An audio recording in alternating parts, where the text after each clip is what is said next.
Welcome back to Rewind of the Living Dead. Thy name is Damon Martin. And I be the Witch of the Woods, Patrick Guerra. And Patrick, tonight, I'm just going to bury the lead right now. We are reviewing a film that you and I absolutely adore. This is Robert Eggers' hmm directorial debut. We had a couple weeks of like no major horror films coming out. We always like to get back into the classics, and we were digging through what's streaming and on HBO Max. If you have that, or HBO Max, I think it's still, is it HBO Max again? I Yeah. can't remember. Yeah. They have The Witch, which is Robert Eggers' directorial debut, and so that is what we are reviewing tonight, Patrick. The Witch. Oh, Damon the Witch, released in February of 2016, starring the likes of Harvey Scrimshaw as Caleb, Kate Dickey, excuse me, as Catherine, Ralph Ennison as William, and Anya Taylor-Joy as Thomason. Damon, an isolated Puritan family in the 1630s New England, comes unraveled by the forces of witchcraft and possession. Oh, Damon, every now and then we need to get into a classic, and it's crazy to think that this movie is now 10 years old, and I think it's already a classic, which is crazy. I know typically speaking, we go 25 years is when you start to call something a classic, but The Witch made such an impression on the world. I feel like it's already there. I don't know. How do you feel, Damon?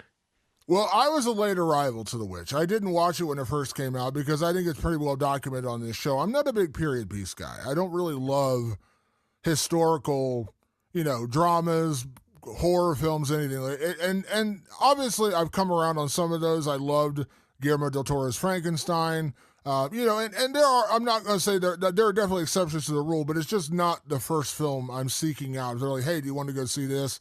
And I see it set in like the 1600s. I'm like, eh. So I'm a little and again, this came out in 2016. It was before we were doing the podcast, so I didn't have like a driven reason to go see it.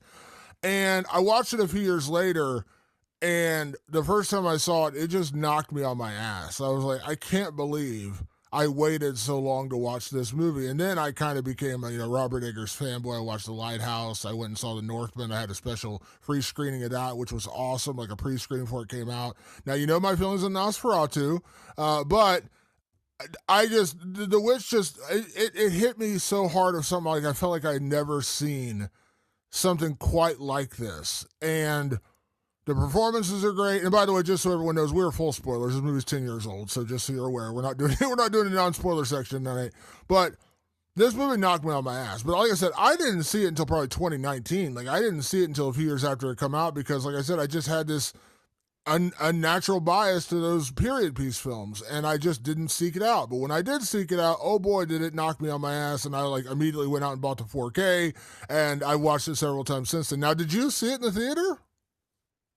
Oh, yes, Damon. Now, back in 2016, let's see, I think I had a 2-year-old in my life, and I remember very vividly seeing the trailers for this, and it just looked evil. It looked like something unholy.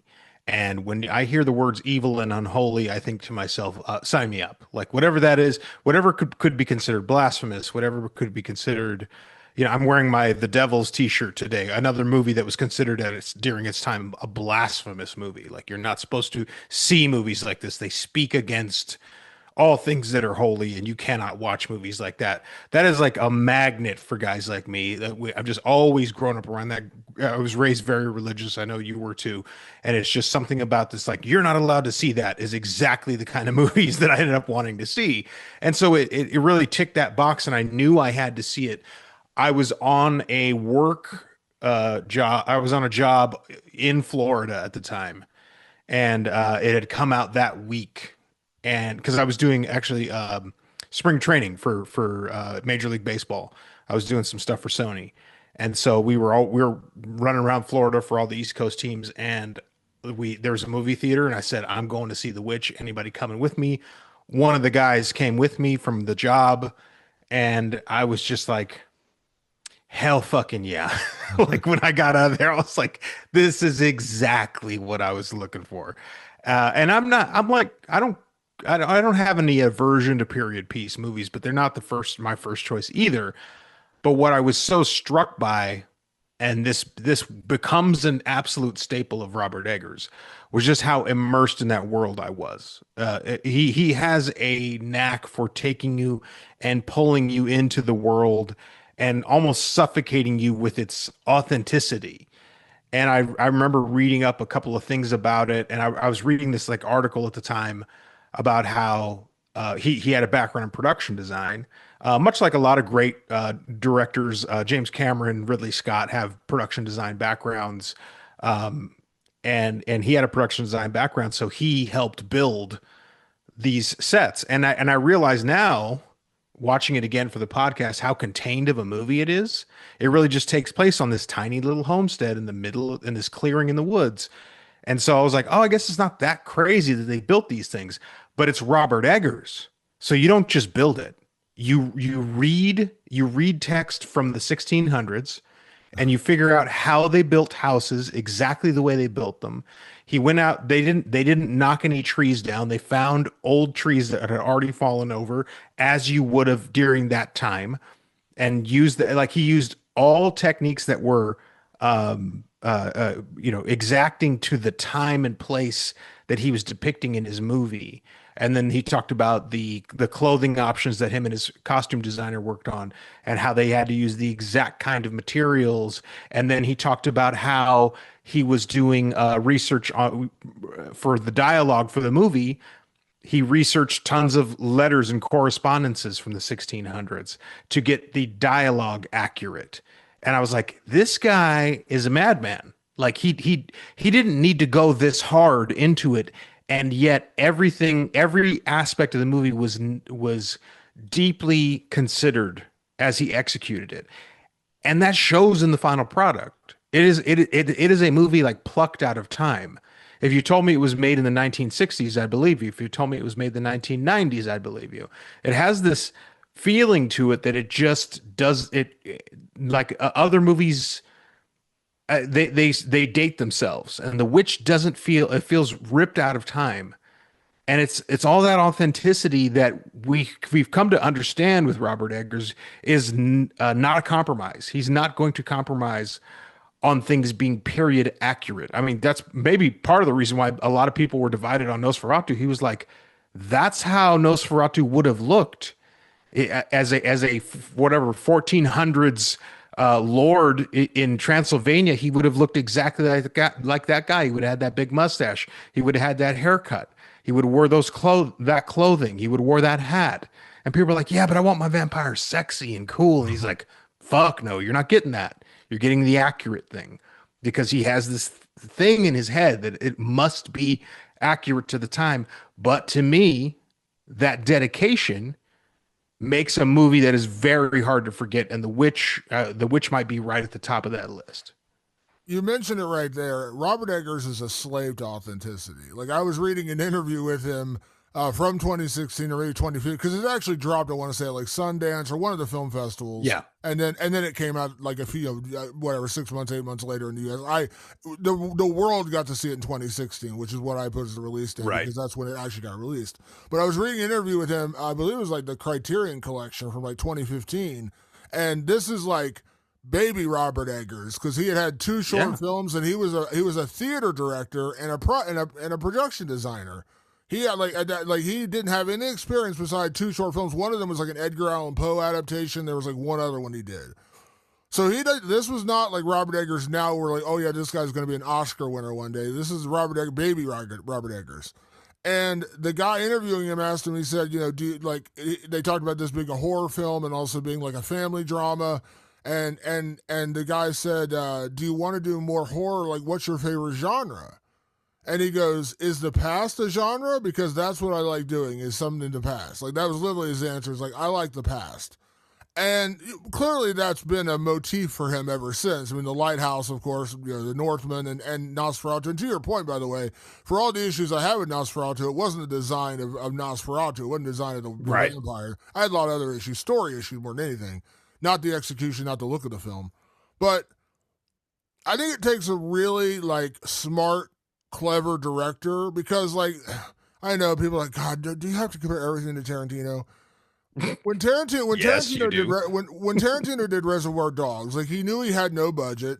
He knew he had no money, and so he made a self-contained action thriller in a warehouse. There's a couple other scenes outside the warehouse, the diner, and then the scene where they're running away from the diamond place where they stole the diamonds. Like Steve Buscemi's running away, things like that. But he's like, I have to put this in a building, in a room, and this has to be a conversation-driven, dialogue-driven movie.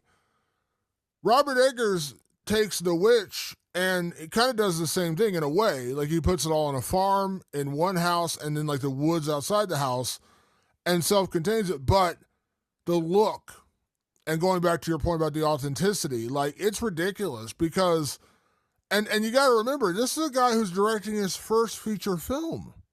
Mm-hmm. This is not a guy who has cachet. He's not a guy who's going to tell people like, oh, I know exactly what I'm doing. Now, I'm sure there's got to be a certain amount of agency that he carries into a film set to say, hey, I'm the director, listen to me. But I'd imagine any first-time director is going to be a little nervous, right? Like, that's just a natural thing.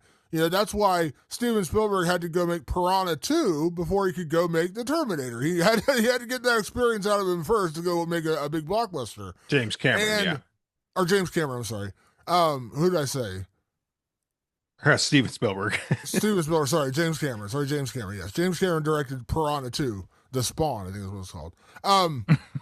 But to have that kind of agency in your directorial debut, to know exactly what you wanted, you knew exactly how you wanted it to look, you knew exactly how you wanted the characters to dress, how you wanted the characters to talk. I mean, that level of detail is something that James Cameron would do on Avatar. That's something that Martin Scorsese would do on The Departed or Casino or Goodfellas after he's already got decades of experience directing under his belt.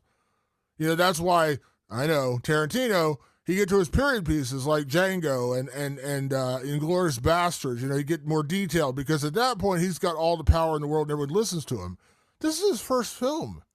To have this kind of authenticity in this debut film is pretty amazing because I'm not going to go through history like all the directors I like and look at their directorial debuts, but I'd imagine even some of the greatest directors of all time, if you look at their directorial debut, you'd be like, you can see where you didn't quite have it down yet.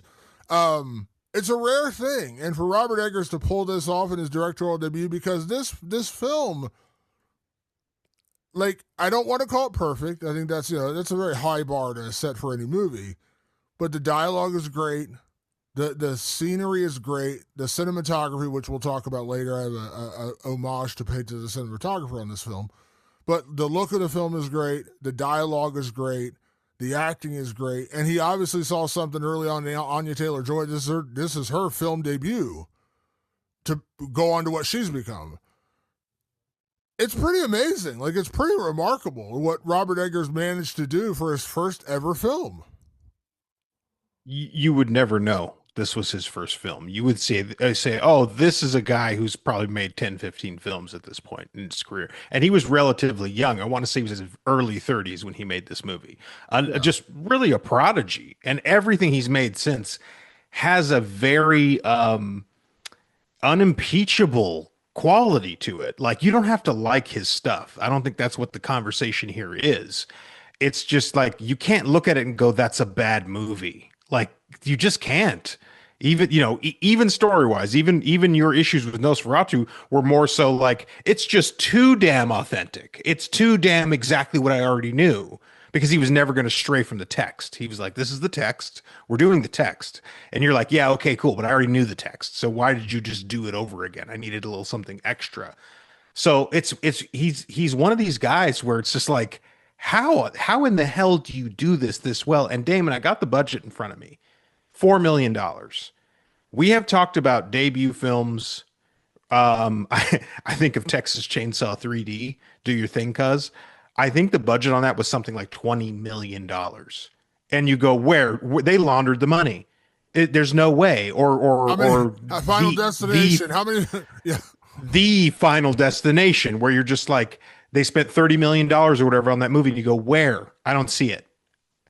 With $4 million, someone told him, you're not making this movie. You're not making a period piece from the 1600s with authentically built houses, authentically sewn clothes, but they sewed it on the right like sewing machine that you would sew those clothes on, like to that level of a detail. That's something a Ridley Scott does. A Ridley Scott goes, yeah, we're gonna do this period thing from like the Dark Ages, and so we're gonna have all these things, and it's gonna be built exactly that way. That's a Ridley Scott movie. He's got cachet. He's got all this gravitas for decades of his abilities as a director. On his debut, he says, "We're doing all that. We'll just do it smaller." You know, like he did the Tarantino thing. We'll isolate it. We'll make it small. Um, and I think what's even more impressive than all of the execution was the maturity of the idea. And right away, and this still goes to his abilities as a consummate researcher, which by the way, we think of maybe the greatest director of all time is probably inarguably Stanley Kubrick. Stanley Kubrick would have libraries worth of research. I mean, again, he's another guy. Like his movies or hate them, you can't deny the execution of those movies. The execution of Stanley Kubrick movies are impeccable, and it's through that research and through the research, Robert Eggers realized that what was going on with witches in New England in this time period was pretty interesting, and he glommed onto it very quickly, and he thought to himself like there's two worlds that are oscillating right here, and one is the ultra pious, ultra religious groups of the time that blamed any possible bad thing on a witch. And the other side of it was just people getting along, trying to do their thing, trying to live their lives. And what a lot of people don't know about early America or the early Americas, because it wasn't even America at that point, was that people weren't as religious as you thought they were. Some people were, and some people weren't.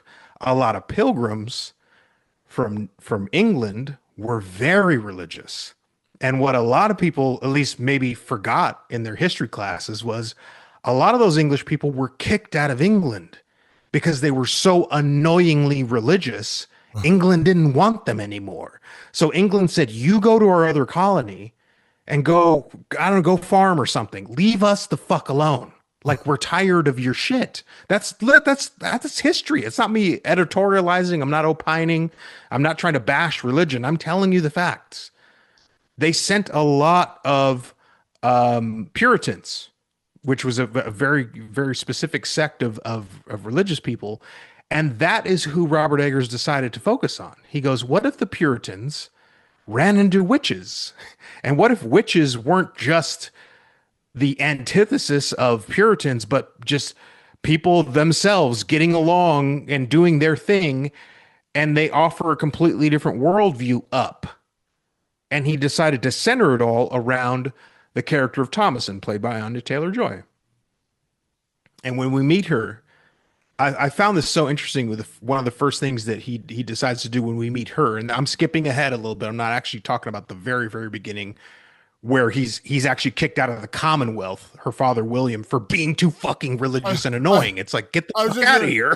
I was just gonna say like that. I think that to me right off the bat was so fascinating because they get booted out of their booted out of their little home because he's too pious, he's too religious. Even that guy, yeah. even him, they're like, you know what, dude, you gotta get the fuck out. Like, you can't be here anymore. Yeah, so he was like, here's this ultra. He's so religious, he's annoying the religious people that were kicked out of England for being too religious. That's how annoying he is. But when you meet Thomason, she's confessing her sins to God. She's sitting there kneeling and praying, and her confessions are so woeful and heartfelt, and they're so innocent. It was like I didn't do me chores when it was time to do them. When mother said to do them, I didn't put away my clothing when she asked me to. And she's about it. I would guess they were portraying her at about 16 years of age at that point. Which, by the way, at that point in time, is almost a full grown woman in the eyes of society at that point, because lives were much shorter. And so I'm seeing this girl who's just like weighed down and oppressed by her existence, by this overly pious father, by a cold mother, and by a religion that is just choking the spirit out of her, literally the light out of her. And I thought to myself, that's so interesting to center it around someone because that's the time in your life, mine and Damon's as well, any pretty much any 16-year-old, is like where you start to develop an identity, not just become more sexually mature and go through puberty and all that stuff. You're just literally starting to find out that you're a person, that you have personhood. And that was this whole other layer that stood out this time to me, that I was just like, it's fascinating that he chose someone that age, why he chose them, where they are in the world at large at that moment in time. It had layers I had previously, I think, taken for granted. And I think one other thing that was so fascinating, I picked up on this time. I think I picked up on it one of the other times I saw it, but the attention to detail when it comes to the sins, so to speak, that the characters are committing, like the husband lying to the wife, about why he went out. He didn't go to the woods. He went to the valley to look for apples, and he didn't tell her about selling her silver cup and so on and so forth. But the one thing I picked up on this time was, and this is a big theme I think throughout this movie, especially when you get to the witch, is the theme of lust, because Caleb is lusting for his sister. The very opening scene when they're all laying in bed and he kind of stares down at Thomason and like she's got a little bit of cleavage showing in her nightshirt and he's just like staring down at her. And same thing when they're at the brook when she's washing her dad's clothes and he's sent there to get water. He sees her bent over and he's kind of looking at her. And then when he goes in the woods, obviously, he runs into the witch and you see her kind of in that full gown where she's got, basically her breasts are like hanging out of her shirt and he's just like dumbfounded. Like, he can't resist it. And obviously, we know what happens there. But it was interesting to see like that portrayal of sin with this family because they are so pious, or the father especially was so pious and so religious and passed that down to his children to the point where it's almost like he, like there is that covenant in the Bible where like the hierarchy is supposed to be like God, family, yourself. Like you're supposed to love God above all else. Now, I'm not going to get into my theory on religion, why I'm not religious and all that kind of stuff, but like that is the way it says. Like your hierarchy should be God, family, and then yourself. And to watch the characters in this movie kind of I don't know, kind of be attracted to that sin, be attracted to other things that aren't godly, that aren't Well, pious. I'll just interject real quick and let you keep going on the pious issue of it. The father puts this crushing guilt on them because that's how he processes religion, that even natural, very, very natural occurrences, which is noticing someone, that is sexually maturing, is a completely natural process. But under the weight of their father, it makes them feel ill about themselves. Anyway, continue. Yeah. Sorry. And they do. And it's interesting because, like, and then at one point, they talk about sending Thomason away because she's of an age now where she could be married off and she could be gone to another family. And they're basically like, I'll take her to the towns. And Caleb's like, no, no, no. Like, we're going to get this fixed because I don't want you going anywhere. And there's an underlying reason why Caleb doesn't want his sister going anywhere. And, like, they never say it out loud, and you have to watch the film to totally understand what they're doing, but it is that, like, attraction to sin that is just natural. Just like when you're coming of age when you're 12, 13 years old, like, of course, you're going to start noticing things on girls you didn't notice at 10 or 11. Your hormones are kicking in, and puberty is kicking in. Now, obviously, they didn't know exactly what that was in the 1600s, which is why I think religion took a real foothold, because when you don't know any better, you're like, hey, there's a sky daddy out there. That must be why we're here. Anyway, sorry. Didn't mean to get off subject there.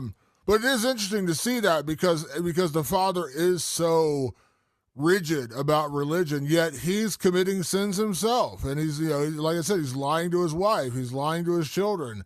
They are not in a good place. Their crops are rotted, and they're not going to, they're basically saying, like, we're not going to survive the winter because we don't have enough food to feed everybody for the next, 5 or 6 months because they're in freaking New England where it's cold literally for 6 months out of the year.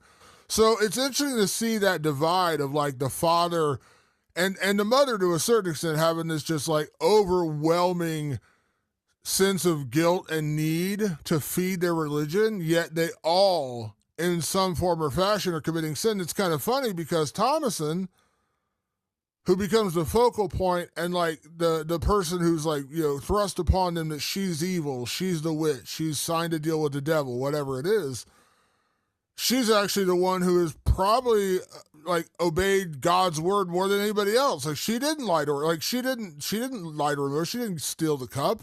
She didn't go Yeah. to the valley and steal. Now, obviously, we're picking up at a very point in time where we have no idea what happened before. And you mentioned like confessing her sins was very innocent. Like I didn't do the chores when mother told me to do them. Right. Like, all right, Did him, just did him like 10 minutes late. yeah, Like she's and a so good kid. it's kind of funny. Like she becomes the focal point of like the evil, like entering this house when really she had nothing to do with it. Like she was like the most innocent one of all. When you find out that like Mercy and Jonas have been like talking to Black Phillip, who is actually the devil, or we assume by the end of the film he's the devil, or some version of the devil, and they're dancing around and chanting and listening and talking to Black Phillip. Caleb goes out in the woods and basically I don't know gets something done to him by a witch. I'm not gonna speculate on what actually happened in that scene, but we know they obviously the witch infects him. And honestly, Thomason's like the innocent bystander in all this. She does nothing wrong, yet they thrust it upon her that she must be evil, that she must be the witch, that she must have made a deal with the devil. It's really interesting to see that way the way that they're portrayed, that the all and I don't know, like I've never really dug into like Robert Eggers' like true feelings on religion, but it kind of feels like a little bit of the hypocrisy that happens a lot in the real church. You know what I mean? Like in the real religious church, like the people are the most rigid. Like you have to follow this, you have to listen to this. They're the ones on the side who have like a grinder page, and they're like, oh, Yeah. what are you talking about? I've never. Oh, I was in a bathroom with a dude. No, that never happened. That's usually how it works because they're like the ones who are like, you've done wrong, you are bad. Didn't you get busted in a truck stop restroom with a dude? No, that wasn't me. That's usually how it works. Well, what's interesting about this is that you realize, and obviously everybody knows what the inciting incident of this movie is. It's in the trailer, which is her infant brother Sam goes missing under her care. That's the inciting. Can I mention? This is one of the most effective trailers. I know you don't like Oh, trailers. yeah, but I did watch this this one. This was where she's when I playing used hide to and watch seek with Samuel, and she's like, "Boo!" And then she looks up, and the baby's gone. Pitch perfect. I love and just that glimpse of the tree moving as she looks as the camera tilts up. Again, great camera work from Jaron Blaschke and his camera team and all that stuff. But that's the inciting incident, and it is a great trailer, and it's one of those. It was when I was still watching trailers for movies. But what's interesting is that's the inciting incident, which is this something steals the baby, and they have no idea what. But as is in these close knit, highly pious circles, they immediately look to blame.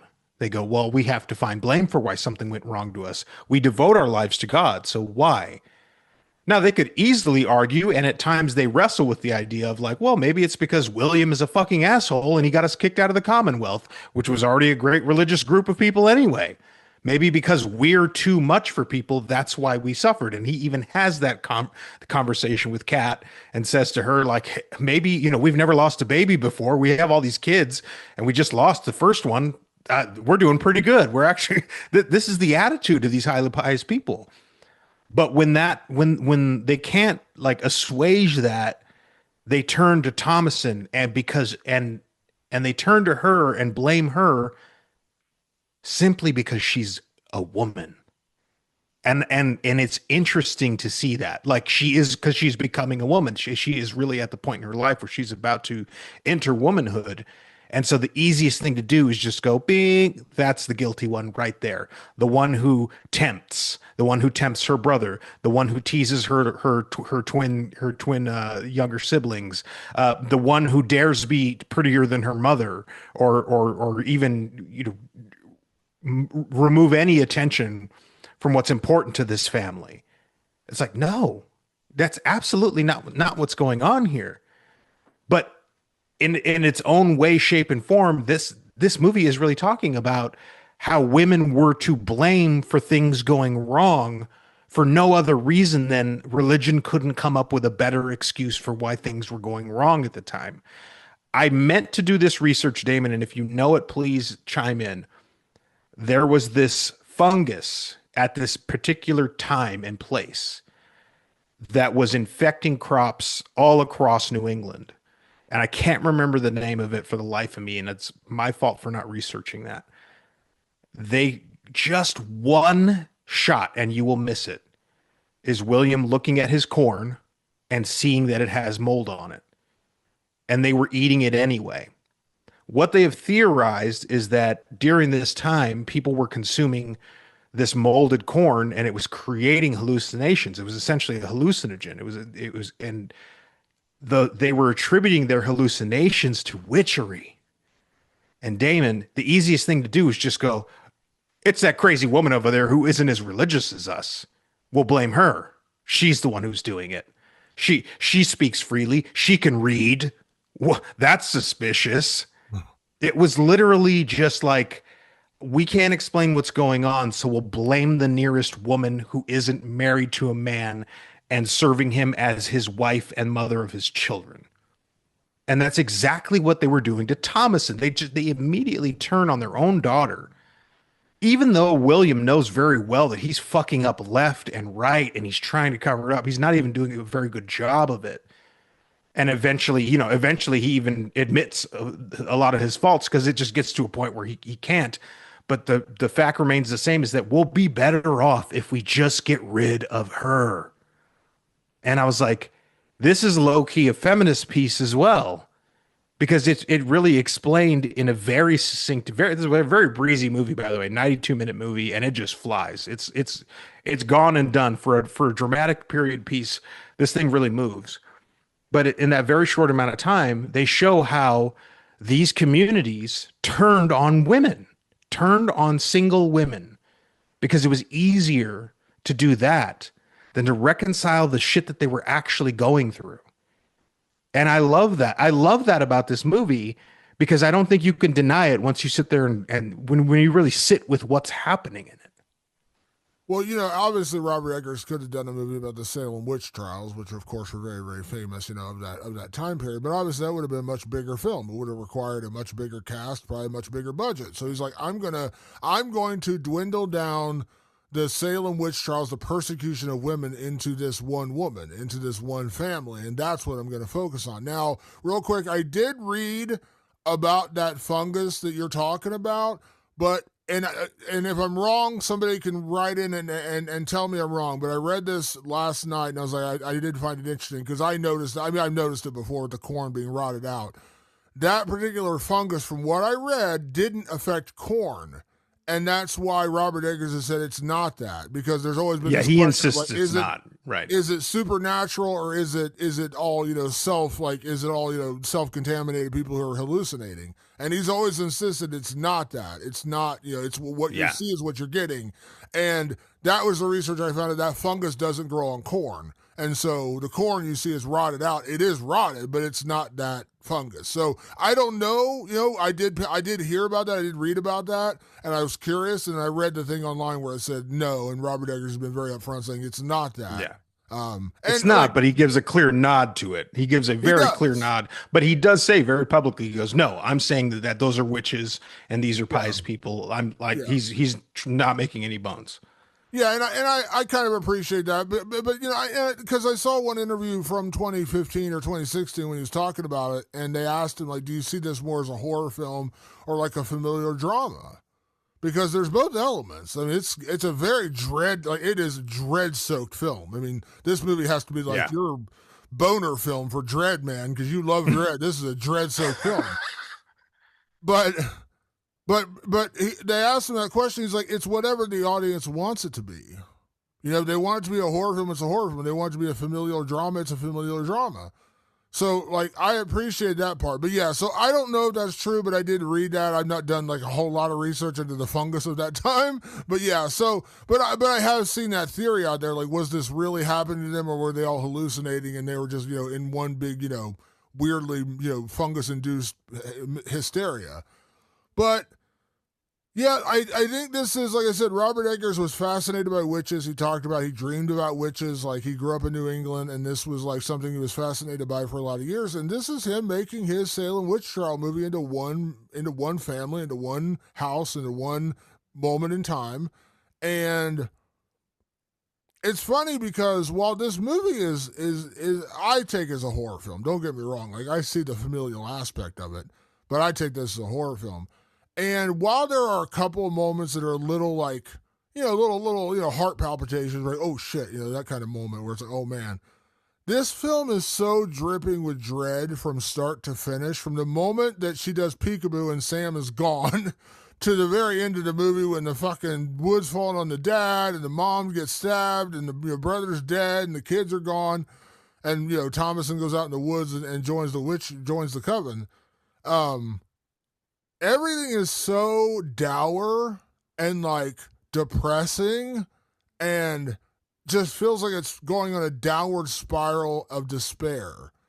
That's what's frightening about this movie. It's not that you see a witch and she's running at you or, someone's casting a spell or whatever. No, it's the actual situational horror. And Mm-hmm. it just keeps spiraling over and over and over again. And by the time you reach the point where the mom tries to kill Thomason and she stabs Thomason, or she stabs her mom, and then goes in the barn and starts talking to Black Phillip, and then you hear the devil's voice, you're like, "Oh God, your hand!" Really creepy. But that is the point of this movie. It is not supposed to be a movie where you're going to be on the edge of your seat, like curled up in a blanket, like, "Oh my God, so scary." But and there are movies, I told you about this before, like Cormac McCarthy's book The Road, which got transformed into a movie. I know you loved that one. I've told this story on the show before. When I was reading that book, like I had to stop at points because it's so fucking depressing. I'm like, God, like I need to like cheer up. I need to put on like Katrina and the Waves or some shit and like cheer up here because I can't listen. I can't read any more of this. But this one, as you said, very breezy, 92 minutes. But the way that they just continue to spiral out of control, the dread and the just misery this family's enduring, and you can point about, like I said, I don't want to get too deep into conversation about religion, but you can even, if you really want to, you really want to drill it down and say like the dad's own obsession with religion and sin and being pious and all those kind of things, like he basically condemned his own family. He did. He You condemned could his own family because he wouldn't. He was in an ultra religious community, and he was too religious. And they're like, "Get the fuck out!" And so they're living on this farm in the middle of nowhere, next to these creepy ass woods, where they're isolated. They're miles away from the town. They talk about like they don't even have a horse. Like it's going to take them like a day to get into town or whatever. So they're pretty far away from like any form of civilization. Remember, this is the 1600s. It wasn't like fucking New York City down the street. So like he's isolated his family to the point where they can only sustain themselves to survive. And they're not surviving. Their crops are rotted and not growing. They don't have any real livestock or anything. They have like 5 kids or whatever. And like the dad just refuses to acknowledge the situation that he put them in. He Mm-hmm. put them there. His Mm-hmm. own, like, I gotta follow God's word to the exact letter of the law. And what did you do? You damned your own family. I would argue too, because the whole other part of this movie is that, Robert Eggers does not shy away from showing what the witches do, right? So right away when Sam is taken, the next scene, you see him being sacrificed. You see Sam being cut open, and they turn him into a some potion or something for her broomstick. Like she starts rubbing it across her broomstick. Later on, Caleb is coaxed by a red cloaked witch who's very beautiful, and it's kind of it. I think is sort of reflecting back like his internal feelings. Like he's starting to have feelings for women, and he sees a beautiful woman, and he gets attracted to her, and then before you know it, he comes back to the house and he's all messed up. You can argue that none of that is the witch's fuel for their evil, that is God's punishment to William. It's the other way around. Like you go, oh, they ran into these evil witches. It's like, no, God made sure that they got funneled into this situation for what they did. If William's right about what he says, that's where that like he brought all this on them. And he's very incompetent. And at one point, Thomason claps back, and she's like, "All you do is chop wood. You can't do anything else." He's not. She's not wrong. He's got a pile of wood as high as the house, but he can't feed them. He can't grow crops. He can't trade worth a shit. He's really not. He's really not a great father because he's so overly consumed with his religion and not being able to fess up to his mistakes and really letting things get out of hand because he's too proud. And then near the end of the movie, he finally just sort of breaks down in the middle of the night when all shit has gone. So Caleb dies in front of everybody. The twins are taken in the middle of the night, and you know, as far as we could tell, they're completely bewitched. And they've been talking to Black Phillip pretty much since the beginning, and so we have no idea what has been going on in their little brains that whole time. He's lost sight of everything. He finally, in the middle of the night, just confesses to God, like, I'm a big fucking failure. I And I really fucked all this up. the reality, sorry to interrupt you, but the reality is, like, long before Samuel goes missing, like, they knew the crops were not growing. They knew there was no hunting. Yeah. Like, when he goes in the woods, he tries to take a shot at the rabbit and the gun blows up in his face. Clearly, he's not a very avid hunter. He knew all this was going wrong before any of this started, but he was too proud to admit his wrongdoing and saying, I made a mistake. And you know what? I may believe in every word in the Bible and I got to follow I got to be this ultra pious, ultra religious guy. But you know what? For the good of my family, I'm going to humble myself, go back to the elders of the other colony and say, I apologize. Can you please let us come home because my family is suffering? That's what a good dad would do. That's what a good father would do. He's too proud. And that goes beyond religion. And that, once again, we're talking about the sins of this movie. Pride is a sin. Yeah. And that is the father's worst sin because he can't admit his own fault. He was like, I'm right. I know. God told me. I know. And the colony's like, all right, dude, fuck off. Like, you're a little too over here. You're wound a little too tight here, dude. But he knows, like, we walk into the movie, they don't have crops. They're not, it's getting to be winter time. It's getting closer and closer to winter time. And, like, they're telling you right up front, this guy's a fuck up. But he can't admit to himself that he's a fuck up, and he's basically ruining his entire family. And the witch, it's just like it's just the last symptom of his own psychosis that he's like, I know what's right, but I can't admit what's wrong. Just like when Kate says, where is my father's silver cup? Thomason, what'd you do with it? You did something with it, Thomason. What'd you do? And she's like, I didn't touch it. And William just sits there going, nope. What are you talking about? Even though we heard him confess to Caleb earlier, he traded away. This guy is such a fuck up, but he can't admit it. His own pride is his own sin. Like, that's his biggest sin because he's like, I know I fucked up. And you're right. Like, he eventually breaks down and admits it late in the film. But by then, it's way too late. Like, they've already lost two kids. The fucking twins are possessed by the devil. Like, it's over by then. If he would have just humbled himself, we wouldn't have a movie. But if he would have humbled himself before this, he could have saved everyone. He couldn't do it because he was too prideful. Sorry, I didn't mean to, like, interject there, but...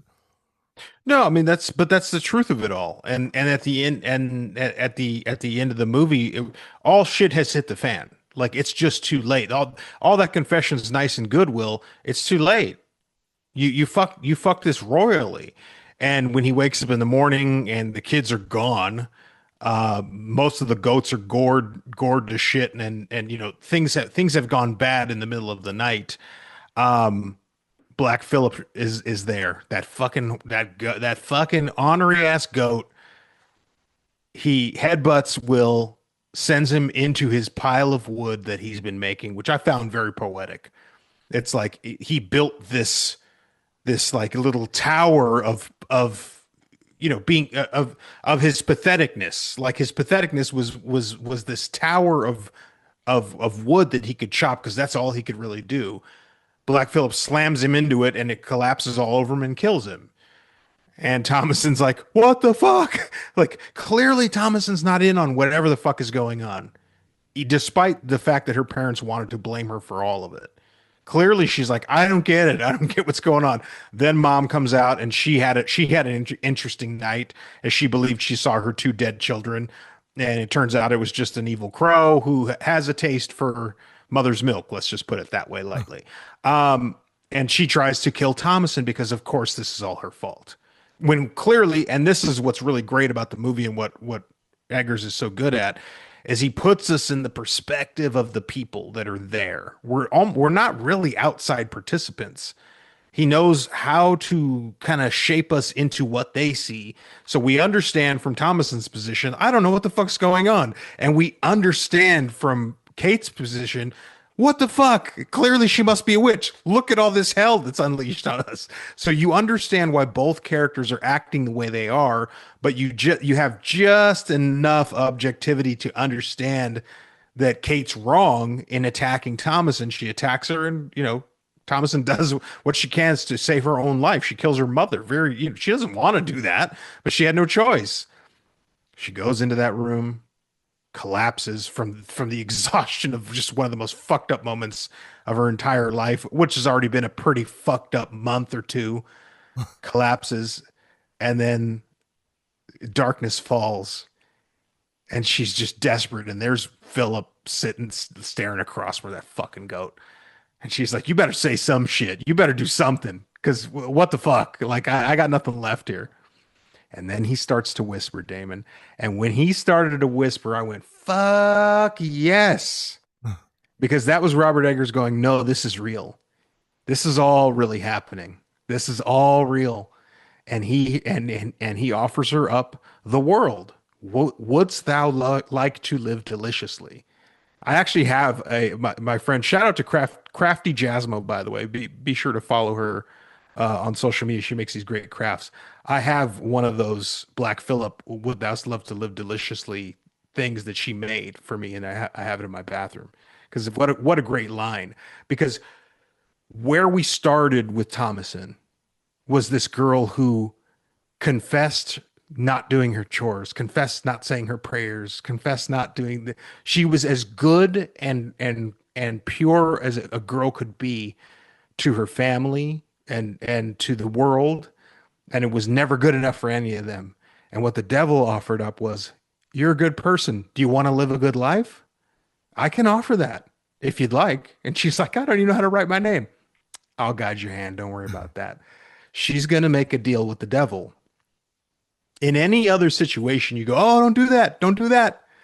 But look at the situation she was in. You're going to tell me that that was a better situation, that a life of suffering and misery and death and angry parents that want to blame you for everything that they're doing wrong? Or do you want to go dance around naked in the woods and fly around and see the world and speak many languages and gain knowledge?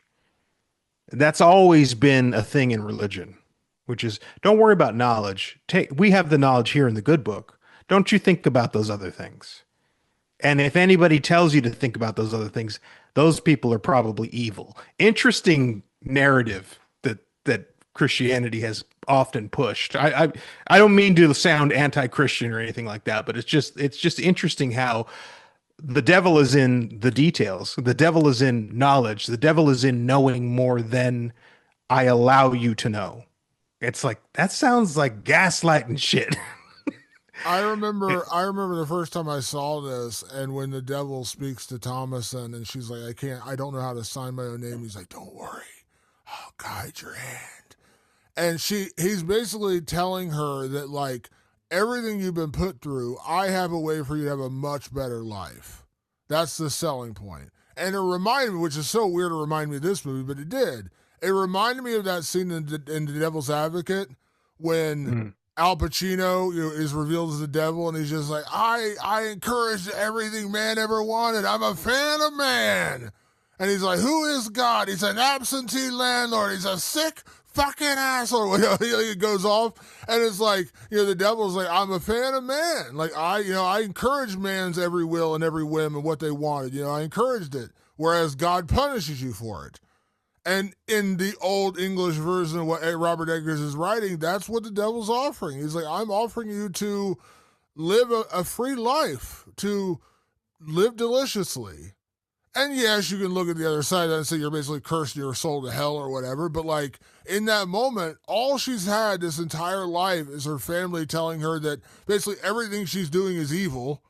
and she's the Yeah. cause of this. Like, she lost her brother. She's the reason Caleb's dead. She's the reason her twin siblings are imbibed by the devil. She's the reason her father's a fuck up. Like, it's all her fault, which none of it is really her fault. But she's been told this for so long, browbeaten so long, that she's the reason for this. That the devil comes along and says, I don't want anything from you. I just want your loyalty. Sign here, and you will live deliciously. You will live a life of travel and great riches, and you'll live for many, many years. I can't remember, whatever's in Yeah. there. Sounds pretty fucking good, doesn't it? Like, in that moment, like, you're like, holy shit, man, I've been browbeaten down to the point where I feel like I'm just dirt. And my old family, I mean, my mother literally tried to murder me. And the Yeah. devil comes along and says, you don't have to like sacrifice yourself to me. You don't have to do lustful things. Just sign here and you will live a great life. Sounds pretty good comparatively compared to what she's been going through.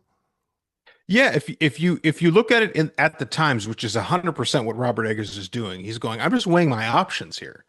I'm assuming both things are very much real. So if Christianity's real, here's what it has been offering me this entire time. If Satanism or occultism or whatever you want to call the other side of it, the shadow side of it, what is it offering? It's offering knowledge. It's offering pleasure. It's offering Freedom. uh, freedom. Autonomy was what I was going to say, but yeah, freedom. It's offering freedom. It's saying, yeah, like, okay, you have the choice here. And if you make my choice sounds pretty good. And it really does. And I think that, like, it's a real kick in the face to religion. Because organized religion, it requires not just loyalty, but it requires willful ignorance in some respects. In certain respects, it requires a willful ignorance of certain things, and especially at that time. And that's what's so like mind blowing about Robert Eggers' maturity level. He's like, at the time, they were saying a woman should be stupid, a woman should serve her husband, and God, and raise children and shut her mouth. That's what religion of the 1600s was telling women to do. It required And total the women, submission. Total submission. total submission to your husband or your father, whatever the most dominant man near you is, you submit to him. That's it, and your life is defined by him and his whims.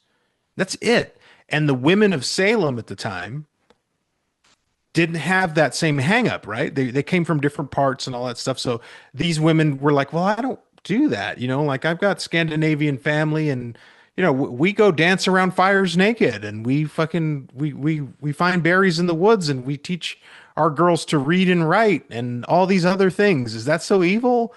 And they said, yeah, that's evil because it's not us. Like, we need to control our women. So if you're not going to be controlled, then we have to stamp you out. I believe I don't know the official witch society or anything like that. I know a few women who identify as witches, but at the time, that some representatives from real life pagans and witches and stuff like that came out and said, this movie speaks our language. This movie actually understands something that I think a lot of movies have missed over time. And that is, like, we just want to be autonomous. We want to have our freedom to move as women. And religion has constantly said, no, you must move under our conditions and ours only. And they just wanted the freedom to be who they wanted to be. And they used things like, well, witches kill babies, and witches sacrifice people and all that stuff. Witches make crops burn and all that. They were trying to find ways to vilify those women because they didn't want them to have their freedom. They didn't want it flew in the face of the control that they were trying to have towards women. When the witches were just like, no, we don't cast spells on people. We're trying to fucking live our lives. And this movie captures that in a way where I was just like, God, it's so simple. It's so eloquently put, and not overwrought, and not ham-fisted. And it strikes me how mature Robert Eggers was in the way he told that story. And it reminds me also, real quick, a great moment in the film when things have gone completely off the rails and gone bad with, Caleb and Samuel and everything else, when William, rather than once again take responsibility for his own actions of what the situation he's put his family in, he actually snaps and goes, I should have smited my children like Abraham. He's looking at the Bible Yeah. again because the story about Abraham was willing to sacrifice his own child until God stopped him. So basically, the story of Abraham that I remember, because I have read the Bible, is where he's like, I will kill my own son. And then right before he's about to strike the blow, God's like, no, I just wanted to see if you do it. Now, to me, Right. I'm like, that's so incredibly fucked up. Like, you were going to literally let me murder my own child. Now, but he didn't actually murder him. But the guy, Abraham, was willing to sacrifice his own child to appease God. And it wasn't until the final moment God's like, I know you're going to do it, so we're cool now. And that's what William takes away from all this. He's like, maybe I should have smited my children like Abraham. Rather than take responsibility for his own actions, rather than look inward and saying, what did I do wrong? It's always back to that. And I'm like, God, that's so dangerous. And you talk about, like, the Salem witch trials, and we're not going to get into rehashing all that again, but, like, yeah, like, religion, that is like the antithesis of that time period of the father being like, I should have done this and it would have fixed everything. No, fucko. If you hadn't gotten kicked out of your fucking colony, you'd be living there, and yeah, you might not be able to preach as much as you want to preach, but your family would be fed and cared for, and Samuel would still be there, and you wouldn't be living isolated in the middle of nowhere where there's a fucking witch in the woods. You'd be fine, but you couldn't. Your own hubris wouldn't allow that to happen. And when all shit's hitting the fan, everything's going wrong, he's like, you know what? Maybe I should have smited my children. That would have fixed things. Yeah, that was his takeaway. Like you're just like, what are you doing? Like what? It is mind boggling to watch that unfold. And when Black Phillip rams into William and all the wood falls, there's a part of me where I'm like, fuck yeah, finally, God, this. Between him and his wife, I'm like, you know what? I'm not rooting for them to die, but I'm kind of rooting for them to die. Yeah, they're so terrible to their daughter. It was crazy. Yeah. It's a really, really, like when you've seen it a few times, you really start to kind of dig into the layers and the nuances of this film. And that was one I took away. When he told the story of Abraham this time, which, by the way, credit to my good friend and co-host Patrick Guerra, he said, watch it with the subtitles. I've never done that. I've watched this movie numerous times. I've always watched it because I read, like I was an English literature major, so I read a lot of old English books and things I had to read in college. I was like, no, and I did understand it. Like I did totally understand the movie. But watching with subtitles, just little things I missed before, just because they speak kind of fast and they're speaking in that old English language, and you're like, what? Hold on, what did I miss? Watching with subtitles, key, by the way, good move on your part. Yeah, no, it really opened up the movie that much deeper. That's what I was at the top of the show talking about the layers. When I started to realize that, because I was like, oh, I'm actually reading what they're saying, and that, like, I'm really processing the full thing, because it's tricky. I mean, Old English is I've read Edgar Allan Poe in Old English. It's tough. It took me a long time. I'm a slow reader to begin with. It's even longer because of the way it's structured. But being able to watch The Witch on subtitles, I think HBO Max is where I watched it. It gave me the full breadth of what the movie was trying to say. Yeah, and it is weird because I'm a big Shakespeare fan. Like when I was in high school, we read a lot of Shakespeare, and going into college, like Macbeth is my all-time favorite story. Period. Like I love the story of Macbeth. But reading it is different, and that is a lot of that flowery language. When you read Shakespeare's plays, you read his sonnets and stuff. There's a lot of that language, but it's easier to read it versus like hearing it. Because I remember when I was in high school, we did a period of Macbeth, and I want to say maybe it was Hamlet or Midsummer Night's Dream. We did one of them. And we watched a video of it, and it was very authentic. It was like a PBS performance or something of the thing, and it was all very authentic, like word for word of the text. And I remember watching it and be like, what the fuck is going on here? Why is this sprite jumping around? Who the fuck is this puck guy? What the fuck's going on? And then reading it, I understood a lot better. Like I was like, oh, okay, now I could understand it, and also stop and like if I didn't understand a word, look it up and then go back to it or whatever. And watching the movie with the subtitles on was key because like I've understood and I loved this movie before that, but watching it with that, I know there are a couple little details here and there I missed. Just because they're talking in that very authentically in that language. And real quick before we get to categories, You mentioned the end of the movie where she, basically pledges herself to the devil, and then she walks out into the woods, and you see the women chanting all around the fire, and they all levitate into the air, and then here comes Thomason joining them, and it's almost like a perfect. Like almost, I know it sounds weird to say, like almost like a perfect fuck you to her family. She's like, "All right, now we're gonna have some fun." It it was kind of a fuck you to her family. Like, well, she ends the movie. Obviously, she goes to the witches coven. They're all circled around a fire. They're all chanting and raving and stuff. And Black Phillip leads her up to them, and she starts to float in the air. The again that pressure. She was low and humble and guilty when we met her. And the last shot of her, the closing shot of her, is her rising, and she's smiling and she's laughing. And for the first time, this entire movie, she's feeling joy for the first time. And then you go to yourself, who was really the bad guy here? Who was really they try to portray the witches based on what antiquities told us, which is, oh, they do all these bad things. That's Robert Eggers being faithful to what they assumed was being done. But if you had to assume both religions were real, which one was really the bad one? And that I found that fucking intoxicating. I loved it. Yeah, I don't know that I really root for women to kidnap children and slice them open, spread the blood No, over them, or no, anything like no, no, that. no. But yeah, watching the oppression of William on his children, particularly Thomason, and watching the oppression of her mother on Thomason, you're kind of like, yeah, you kind of want to root for the witches. You're kind of like, you know And what, like, and to your point earlier, Damon, about the story of Abraham, just because they were Christian didn't mean their children were safe from being murdered. Like yeah, that's what I'm saying. Like just because, okay, well, we're the Christian ones, okay, and you were going to murder your kids because that's probably what you should have done. How is that any better than what was going on the other side? yeah. So like they make it like they definitely give you the moral conundrum, so to speak, where you have to kind of decide like what is the worst.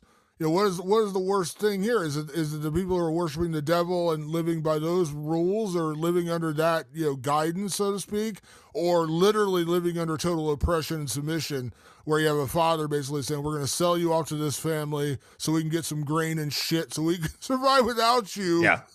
And by the way, I feel guilty now, so I should have smited all you motherfuckers for like Abraham did. Like that's literally what we're dealing with here. So yeah, it's like. You're not really selling me on a real great option here. But if I'm gonna pick one, I'm gonna pick the one that's gonna let me live and actually allow me to thrive a little bit. Just saying. I'm just saying, that's all. Yeah. Patrick, let's get into some categories and let's kick things off so we do each and every week here on the show and talk about best performance. Patrick, we have the same best performance. I like to switch it now and again so we can have differences, but this one's kind of obvious. So talk about best performance in The Witch. Oh, come on, Damon. This is where the world realized that Anya Taylor-Joy, who played Thomason, was going to become one of the rising young stars in Hollywood and cinema, whatever you want to say. I had never heard of her before this. I think she had done some stuff in England. I can't quite remember.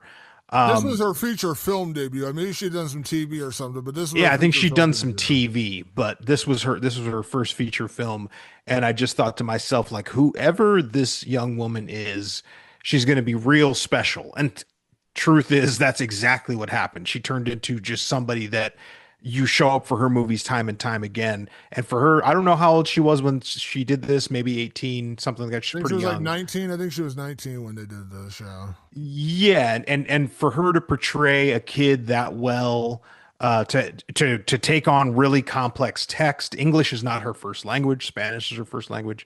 Um, I mean, just every moment of this film, I was on her side.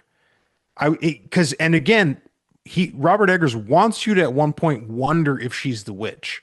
He wants to put you in that situation. He'll turn the perspective over to Will or Kate and go, maybe she is the witch, or the kids and go, maybe she is the witch.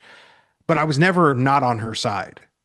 And it was her ability to hold all that space for what the character needed.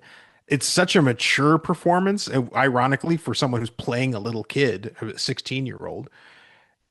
it's such a mature performance, and it proved to be the right choice. I mean, Robert Eggers, the sign of a great director is great casting, in my opinion. And when he cast her, he knew what he had, and here she is all these years later. We're like, yep, that's the witch, one of the best actors around.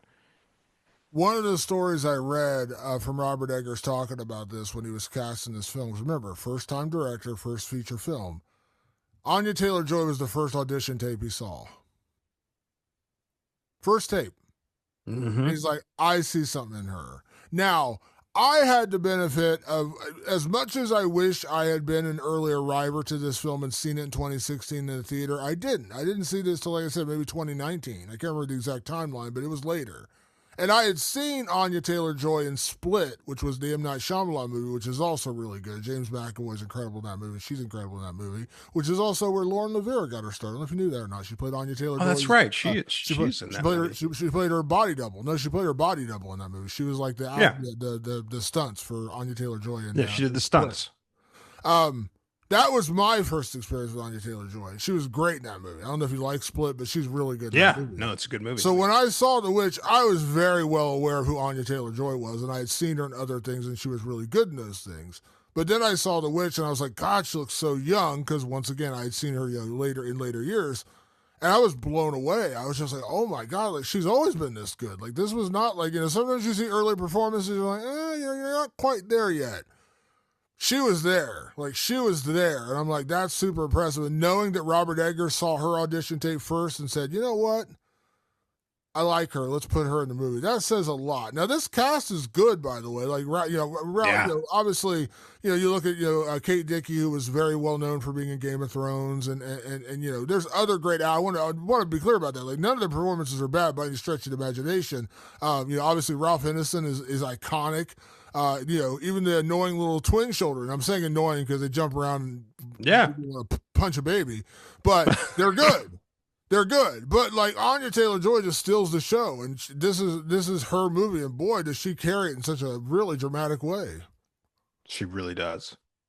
Patrick, next category, let's talk about our MVP. So when it comes to The Witch, which by the way, you probably know this, but I'm gonna throw this out there just in case.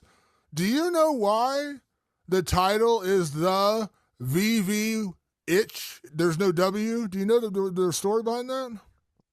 No, I always assumed it was because Robert Eggers like that. He's like, oh, that's how they spelled it back then.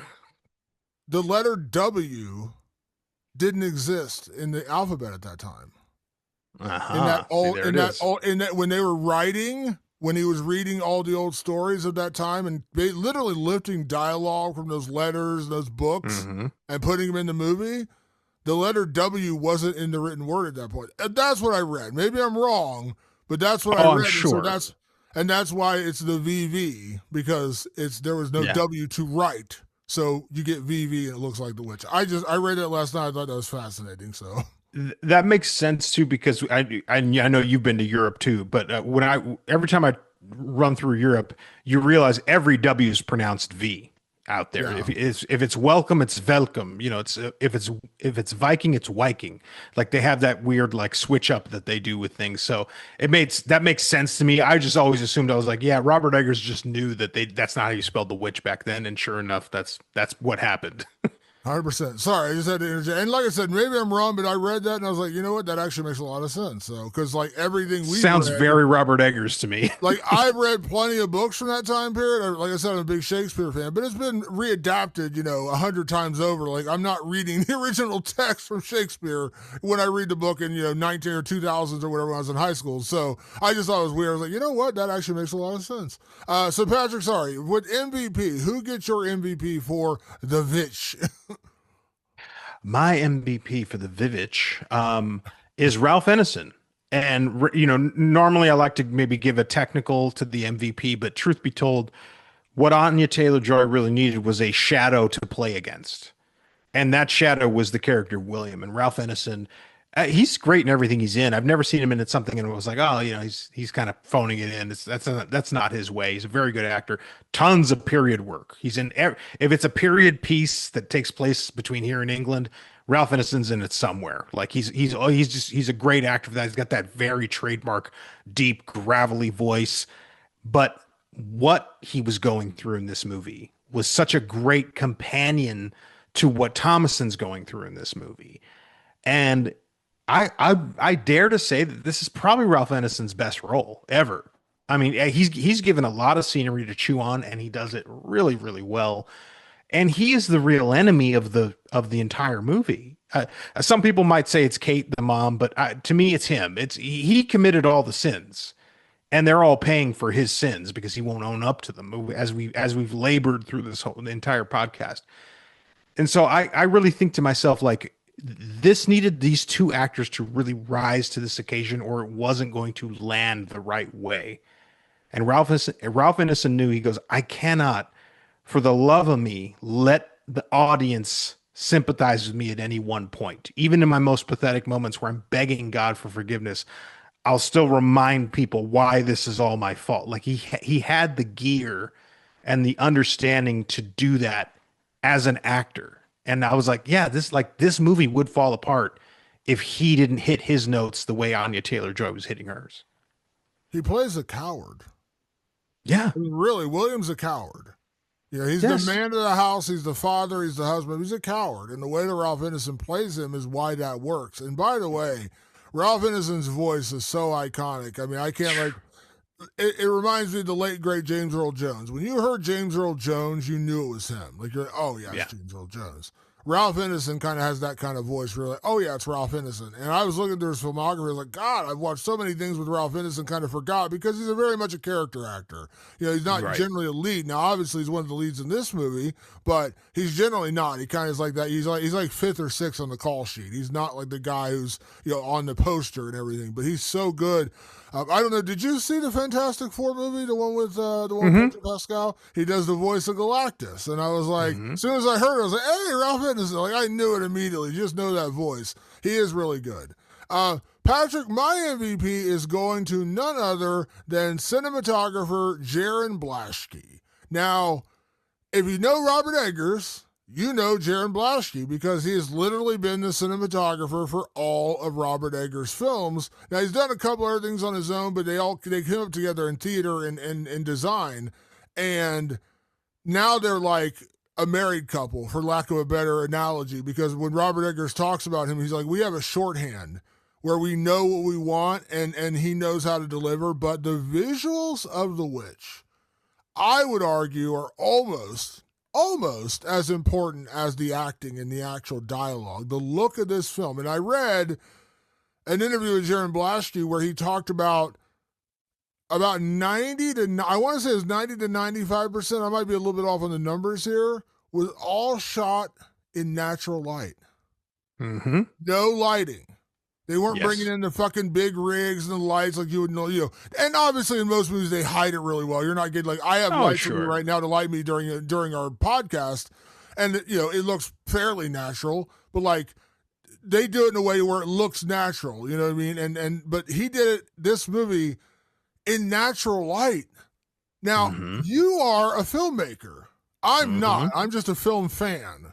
But I know from reading in those stories how fucking hard that is to shoot in natural light, especially during this time when everything is very dark and dour.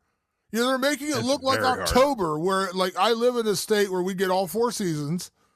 And I know there's like a period of time, about a month and a half, where we don't see the sun. It's not like, frigid and cold and snowing, but it's just dark every day. It's overcast every day.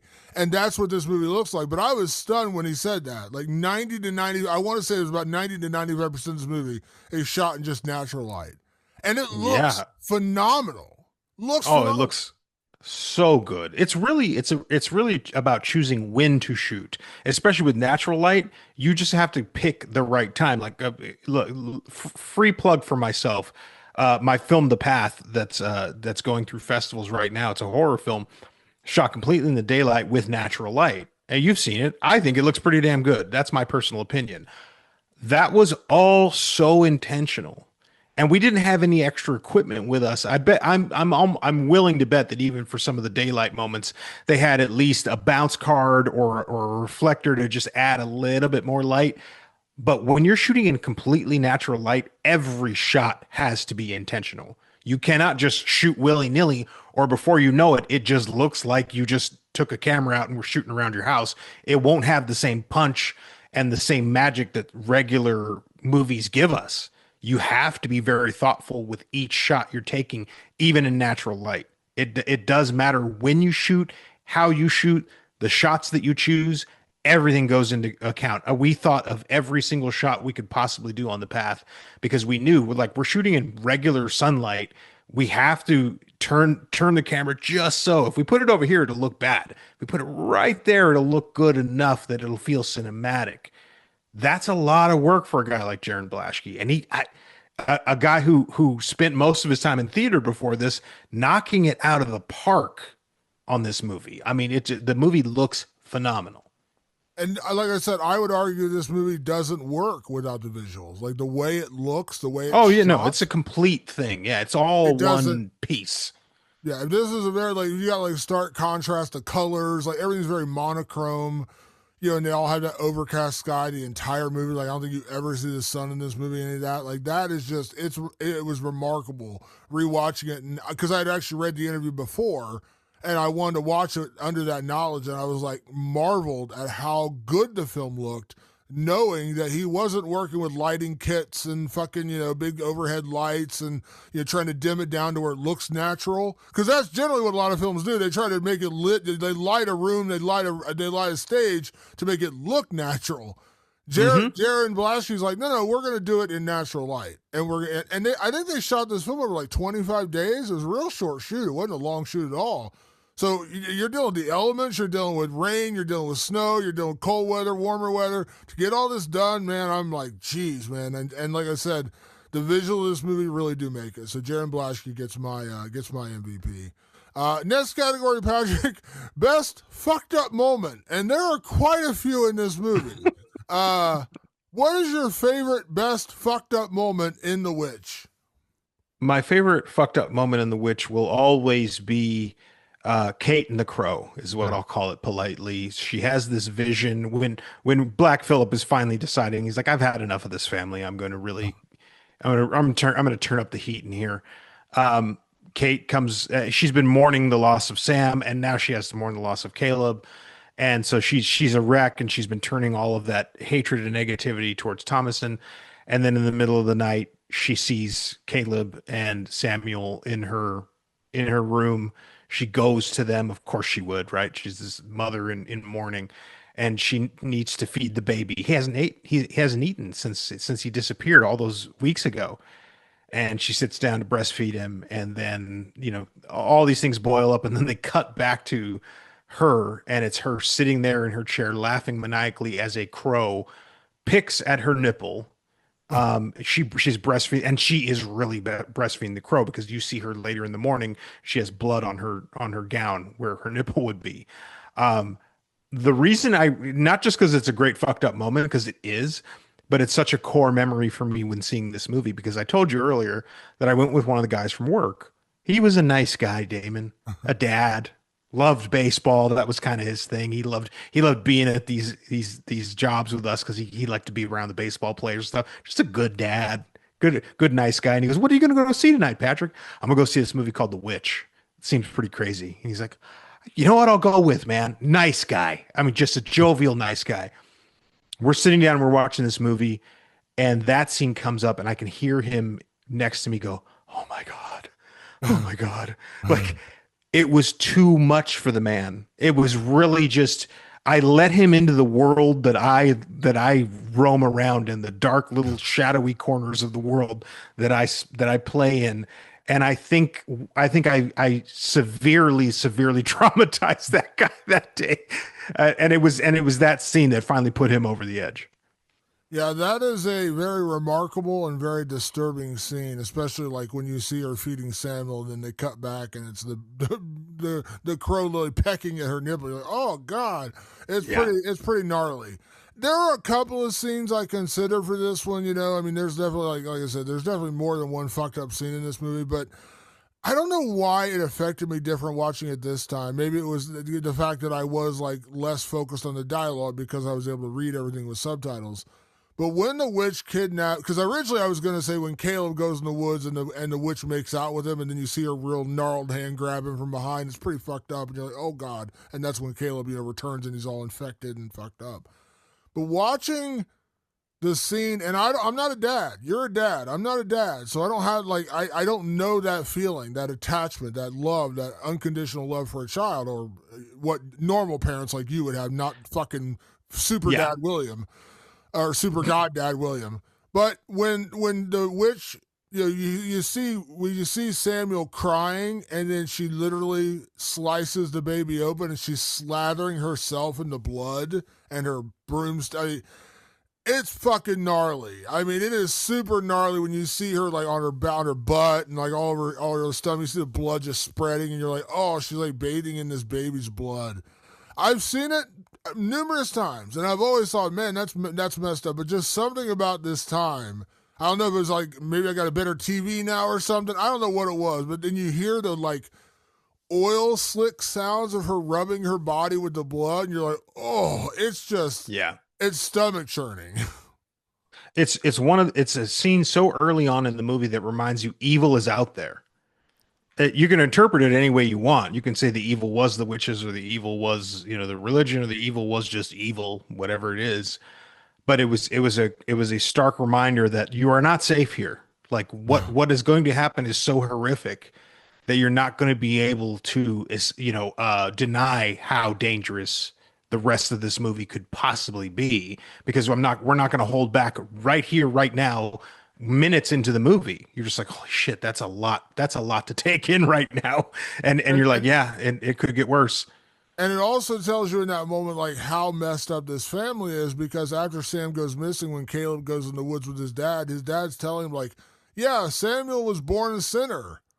And his son's like asking him, like, would Samuel go to heaven? And like, at one point, Kate's like, you condemned our son to hell. And you're thinking at that moment, like, this little baby, who's months old at this point, whatever. This is what you're telling yourself, that your child was born into sin, so it's okay that he got fucking chopped up and his blood slathered all over a witch, and doesn't matter because he was a sinner already. Like, that's where like the butting my head against religion this movie just starts right there, where it's just like, really? Like, you're gonna tell your son who just lost his baby brother that, yeah, he's gone, but he was already a sinner, and you're like, what is wrong with you? Yeah, and Caleb's hoping that his innocent little baby brother is going to go to heaven, because that's what they're promised with all of their devotion, is that they'll get a seat in the kingdom of heaven. And his dad's like, nope, because he didn't get baptized. Well, why didn't he get baptized, Dad? We're not talking about that part, because that's the part that I fucked up. And then Caleb has to sit with that guilt and the heaviness of that, and just like it's so awful. To see what guilt can actually do to people. Because I grew up in Catholicism, and the guilt there is bottomless. The guilt you need to be guilty for. I need to be guilty for having this podcast. Like literally everything is a bad thing if you're doing it right anyway. And I also want to give an honorable mention too to Harvey Scrimshaw, who played Caleb, because in the scene where he dies, it's a very, very intense scene. It's a really, really intense scene. And it really reminded me of Hamnet, which I know you've seen as well. It's a very powerful, very, very intense film. And a child dies in that film as well. And I was like, damn, this kid was doing this scene like a decade before Hamnet ever came out. Like the level of intensity that Harvey was able to put in that death scene was incredible. Like you said earlier, there's no bad performances in here. I was like, yeah, that's a really fucked up scene to watch this kid die in front of his family. But Harvey Scrimshaw did a great job of selling it. Coughing up the apple, it's just all so gnarly. And and he's got this like soliloquy where he's asking God for a seat at the table and all this stuff. And I was like, God damn, this is good. And by the way, is there a more British name in history than Harvey Scrimshaw? Yeah, Harvey Scrimshaw. When I saw that name, I was like, really? That's his name? Goddamn. Patrick, next category, remake, sequel, or leave it alone. This is pretty self-explanatory, but for new listeners, we'll say it now. This is where we take whatever movie we're watching, reviewing, and we say, should they remake it? Should they sequelize it or just leave it alone? So when it comes to The Witch, Robert Eggers has never done a sequel. Is The Witch primed for a sequel or remake, or what are you saying here? I'm saying over Robert Eggers' dead body, would there ever be a sequel to The Witch? I think he would absolutely be like, you are not doing a sequel to this for any reasons. And at this point in his career, he may even have the sway to make sure and put a stop to it. That said, is it going to stop a studio like A24 from saying, well, but we could look at a sequel? It would probably do pretty well to have Anya Taylor-Joy, who is now a witch and who now maybe we find her in like a place like Budapest or something or Paris, and she's living the life of a witch, and then someone from her past is coming for her, witch hunters, if you will. Believe me, there's someone out there that's trying to make that pitch right now, and Robert Eggers has his trusty crossbow from the 12th century that he is aiming at their heads, going, "Don't you dare say it! Don't you dare greenlight that! I will get you from my clock tower." Yeah, I joke when I say this, but like, if you try to sequelize this movie, I will find the studio executive and I will fist fight him. This is as close as you're going to get to like a perfect film when it comes to the subject matter, when it comes to the acting, when it comes to dialogue, when it comes to the execution, when it comes to cinematography, everything. Don't fuck with this. Let it be. Yeah. And by the way, this is a decade ago, so you have to kind of hope that like that, and by the way, to your point, Robert Eggers has gone on to become a pretty successful filmmaker. Obviously The Lighthouse was pretty revered, The Northman was well received, and there's already a lot of excitement about Werewolf. And I mentioned Jared Blaschke. He did get nominated for an Oscar for Nosferatu. I forgot to mention that in my little selection about him. Beautifully shot. Yeah, it was a great shot. I didn't love it, but it was well shot. No, none of his movies should be that. I don't need that. Like, I've seen, like, I remember watching, like, back in the day, like, In Living Color and Saturday Night Live would do, like, the funny, like, sequels to movies that definitely did not need sequels, you know what I'm talking? And that's what it would be. Like, why would you even bother? Like, I understand the comedy of doing, like, a skit about it. No, we don't need to find out what happened to Thomas since she became a witch and now she's doing witchy shit. Okay, cool, move on. Like, I don't need to know any more about this. This film is good. It's flawless. Don't touch it again. Please don't. Please don't. Next category, Patrick. Can we survive this horror film? Now, I'm going to go first here and say this because I understand it's a different time period. It's the 1600s. And I've said this throughout, history. What people, back in those days, back in the early days, you thought the earth was the center of the universe and the sun, circled around us and the earth was flat and all kinds of shit. So, like, we got educated as time went on. We learned more about our world. So I'm trying my best to put myself in a 1600 situation, but in my head, because I am very logic and very skeptic based, they would have burned me at the fucking stake and hung me a long time ago because I've been like, you guys really believe there's a dude in the sky who's controlling everything and you have to listen to that word? No. And they'd be like, or whatever, I'd be dead. So would I survive this film? No, because there's zero chance they're going to let a fucking heretic like me hang around. I'm not even making it out of colony. Like, they're like, William, you're too religious. This guy's not religious enough. Can you drag him out of town and hang him on your way out? Sure. I'd be dead before this movie even started. Damon, yeah, you and I are cut from similar cloth, but look at us, like we're tattooed, we're skeptics, all this stuff. And those people existed then too. They were around. They were people that were, and again, like I said, the 1600s, people weren't as religious as you thought. Everybody thinks that everyone went to church. People went to church far less then per capita than they do now. It's religion is much more popular now than it was then in the early part of America and when America was being settled. I think you would have found me running around in the woods with those witches. I'd have been like, these are the cool kids. They have more fun. I don't want to do all that stuff over there. I'm not interested in it. And far as I can tell, Damon, the witches in these woods, there was nothing that was a threat to them. They were not worried about a damn thing. And so on that theory and that theory alone, I think I'd survive this movie. Yeah, I know I'm not because, like I said, I would have been the loudmouth. Like, yeah, dude, you got to go. Like, you got to go. So, Patrick, last category, is it scary? So when it comes to The Witch, is this film scary? Damon, you answered the question early on in this episode. This is a movie drenched in dread from pretty much the beginning of the movie. Pretty much from the moment that they settle in that little clearing in the woods, nothing is ever quite right again. That's atmosphere, that's tension, that's dread so thick that you could cut it with a knife. It's the kind of you're just never easy. You're never at ease again in this movie until the very end when we release Thomason from all of this intense just suffering and pain and guilt and everything that she's been going through, but you just never feel safe. And to me, that means a big old yes, that this is absolutely scary.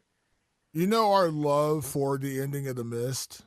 It's such a great, one of the greatest endings in film history.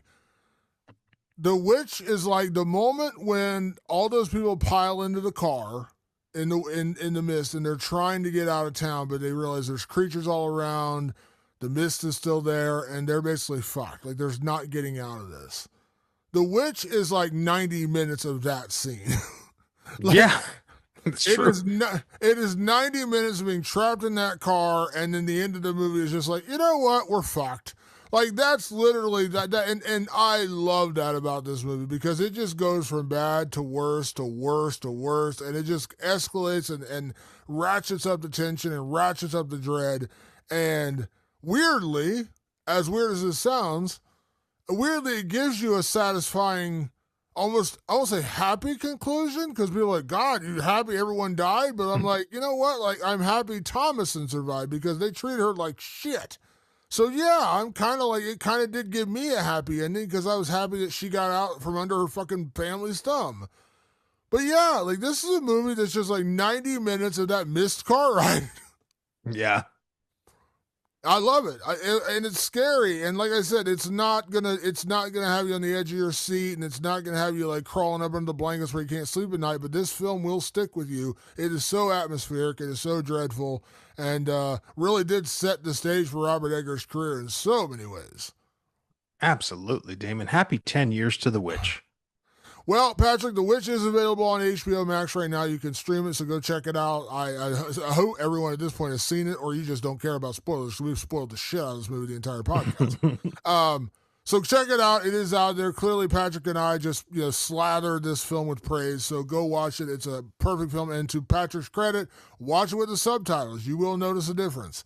With that being said, Patrick, I want to say a big thank you to everyone that tunes in the show. Make sure you check us out on all your favorite podcast platforms, Apple Podcasts, Spotify, and of course over on the website, rewindofthelivingdead.com. You can also find us on YouTube.